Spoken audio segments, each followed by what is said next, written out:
நண்பர்கள் அனைவருக்கும் வணக்கம். இந்த வீடியோவில் எதை பற்றி நம்ம பார்க்க போகிறோன்னா, நீங்கள் அனைவரும் எதிர்பார்த்து கொண்டிருக்கும் கம்ப்யூட்டர் அண்ட் ஆஃபீஸ் ஆட்டோமேஷன் எக்ஸாமுக்கான ஆல் டிக்கெட் வந்து பார்த்திங்கன்னா இன்றைக்கி ஈவினிங்குள்ளே அப்டேட் வரதா சொல்லியிருக்காங்க. ஏன்னா 14-15 பார்த்திங்கன்னா எக்ஸாமும் தேரி எக்ஸாம் பார்த்திங்கன்னா நடக்க போகுது. எங்களுடைய நண்பர்கள் வந்து பார்த்திங்கன்னா எக்ஸாம் தள்ளிப்படுமா இல்லை கேன்சல் ஆகிடுமா, ஆனால் ஏற்கனவே வந்து லேட்டாக வந்திருக்கு.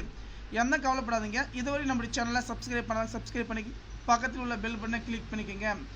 நண்பர்கள் இன்ஃபர்மேஷன் பார்த்தீங்கன்னாக்கா, கம்ப்யூட்டர் அண்ட் ஆஃபீஸ் ஆட்டோமேஷனை பொறுத்த வரைக்கும் பார்த்தீங்கன்னா நமக்கு வந்து ஃபஸ்ட்டு வந்து போனஃபைட் சர்டிஃபிகேட் வந்து ரிலீஸ் பண்ணுவாங்க. போனஃபைட் சர்டிஃபிகேட் ரிலீஸ் பண்ணிவிட்டு அதுக்கடுத்து வந்து பார்த்திங்கன்னா நமக்கான அதை வந்து ஒட்டி சென்டருக்கு வந்து கொண்டுட்டு போக சொல்லுவாங்க. அதுக்கப்புறம் ஆல் டிக்கெட்ஸை கொண்டு போடுவாங்க. ஓகேங்களா, அதெல்லாம் இன்றைக்கே முடிஞ்சதான். ஏன்னா சென்டருக்கு எல்லாருக்கும் வந்து ப்ரைவேட்டுக்காக எல்லாருமே வந்து ரெக்கார்டு வந்து சப்மிட் பண்ணி ஆகணும். ஓகேங்களா, ப்ராக்டிக்கலை பொறுத்த வரைக்கும் எல்லாமே இருக்குது. உங்களுக்கு ப்ராக்டிக்கல் எக்ஸாம் எல்லாமே பார்த்தீங்கன்னா ஈஸியாக தெரிஞ்சிங்கன்னா நான் வந்து பார்த்தீங்கன்னா கமெண்ட் பண்ணுங்கள். இல்லை நம்மளுடைய வாட்ஸ்அப் குரூப் லிங்க் டிஸ்கிரிப்ஷன் கீழே வந்து கொடுத்துருக்கேன். அதை செக் பண்ணி பார்த்துட்டு அப்டேட் பண்ணிக்கோங்க. ஓகேங்களா, நன்றி.